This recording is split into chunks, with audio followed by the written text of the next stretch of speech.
Hey guys, LevelCap here. Today we're going to be mastering the Type-88 LMG. This is a Chinese LMG. It's been in Battlefield 3 before, so nothing new to the Battlefield franchise, but it is an interesting LMG nonetheless. If you could apply the term slow and steady wins the race to a gun, then this would certainly be the gun to fit that description. With its low rate of fire and large magazine, you can basically sustain your fire for a very long period of time. If you want to suppress enemies behind cover, you can keep them suppressed for a long time. If you want to just keep taking shots at somebody in the distance, maybe pecking away at their health, you can keep doing that until you finally take them down. If you have a full magazine and you start firing, you can pretty much suppress the enemies for almost 20 seconds before needing to hit the reload button. And considering that you're probably not going to want to just hold down that fire, you'll be suppressing them a lot longer. I like to tap fire a lot with this weapon because it has extremely low first shot recoil. So I've put an angled foregrip on here to further reduce that first shot recoil,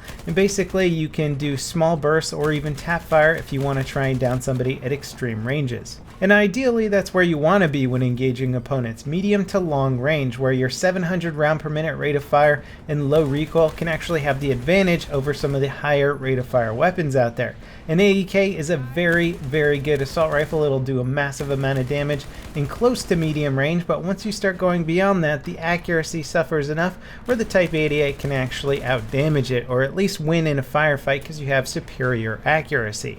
The massive magazine can be helpful in close quarters. If you go up against some enemies that are not suspecting you, you can definitely do some serious work with 200 rounds. And if you find yourself in the average run-of-the-mill firefight, you're not going to really have to be bothered with reloading mid-firefight and hoping that your teammates cover your back. You can pretty much handle anything that they throw at you without having to reload, assuming you can actually handle what they throw at you. The 700 round per minute rate of fire, again, it's going to be a little bit of a disadvantage in close quarters, but if you manage to take out the close-up threats first, then you can start to work on the medium-range threats and usually take them out no problem. Now let's talk about tap firing a little bit and why the Type-88 is very good with it. Tap firing is essentially shooting a fully automatic weapon as if it were a pistol. So rather than holding down full auto fire, you click once for every single shot you take. This can actually be combined sometimes depending on the weapon with like short 2-round bursts if the gun maintains its accuracy well for the second shot. Now some of you might be saying, why on earth would you tap fire a full auto weapon? It's already shooting at 700 rounds per minute, which is pretty slow for this game.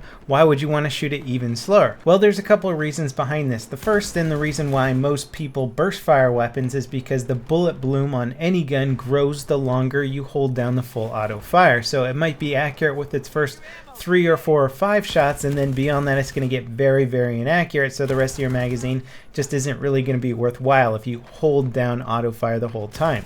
The other reason is that a lot of guns in this game have very low first shot recoil. In fact, some LMGs out there have less first shot recoil than the follow-up shots, such as the M60 or the 240 Bravo, in which case it makes more sense to try and single fire those weapons as frequently as possible because you're going to get the best accuracy. It's great for long range. Obviously in close quarters where your accuracy is not that important, you can feel free to go full auto and take advantage of your weapon's rate of fire, but the longer range targeting, you're going to be more effective by tap firing simply because you're going to miss so many shots if you fire full auto that tap firing you're going to land a lot more shots much quicker and you're going to down your opponents. Now the Type-88 has a 1x first shot recoil multiplier, so the first shot you take has no more recoil than any of the follow-up shots. A lot of other guns in the game have higher first shot recoil, but the Type-88 doesn't, so it makes a lot of sense to take very short bursts with the Type-88. And although it might look like I'm doing a lot of full auto fire in this video, if you watch closely or listen closely, you can see that I'm taking a few shots,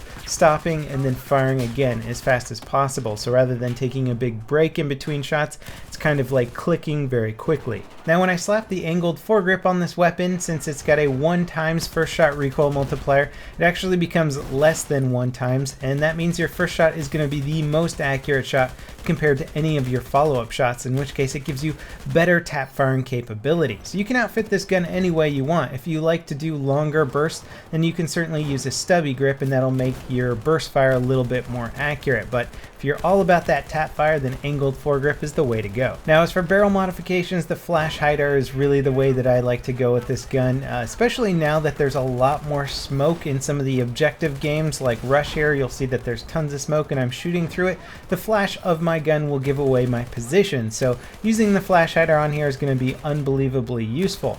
Otherwise I'll go with a suppressor, especially if I know I'm going to be doing a little bit more running gunning. A team deathmatch game mode, I would definitely want a suppressor on this weapon because it just allows you to sneak around so much more. So many people live and die by the minimap, and if you're not on that minimap, you are going to survive a lot longer. Now in rush game modes, you can really just find interesting little nooks and crannies to hide in and just hold down certain lanes. You can't be too aggressive with this gun, you're going to die pretty quickly if you do, but if you find your little niche and then you can just put down a massive volume of fire in one alley or one avenue, you would be surprised how many kills you can get. The 200 round box magazine will allow you to down an entire squad. Sometimes people think that you gotta reload after you get a kill, so they'll make another rush around that corner. If you just post up and wait, you can get 3, 4, 5 kills sometimes, especially in the more narrow or funneling rush maps. The Type-88 and frankly most machine guns tend to shine when you're defending on a rush game against a highly aggressive attacking team,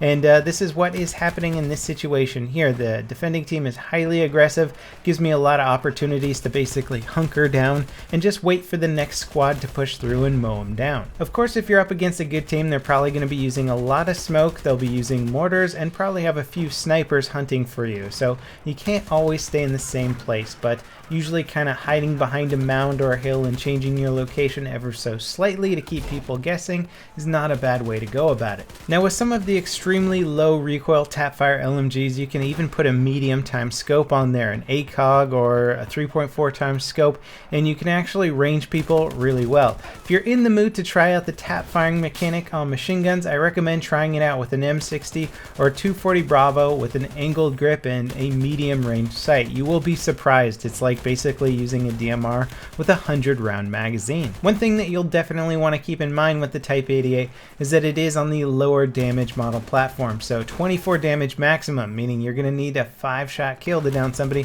in close quarters. That's going to be very tricky.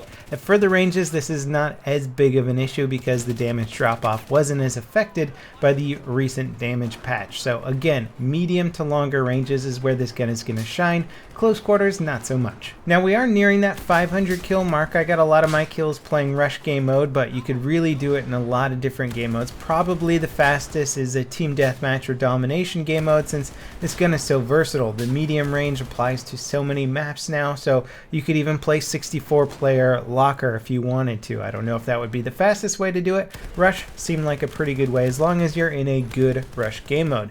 It's versatile enough that you can use it on the offense or defensive side. And here we are coming up on kill 500. This poor guy in the alley surrounded by smoke really didn't have much of a chance to survive this onslaught. However, his team was doing really well and they managed to actually pull off a victory. So that pretty much wraps it up for the Type-88 LMG mastery video. Check the video description for a list of the guns that I have yet to master, and let me know in the comments which one you'd like me to master next.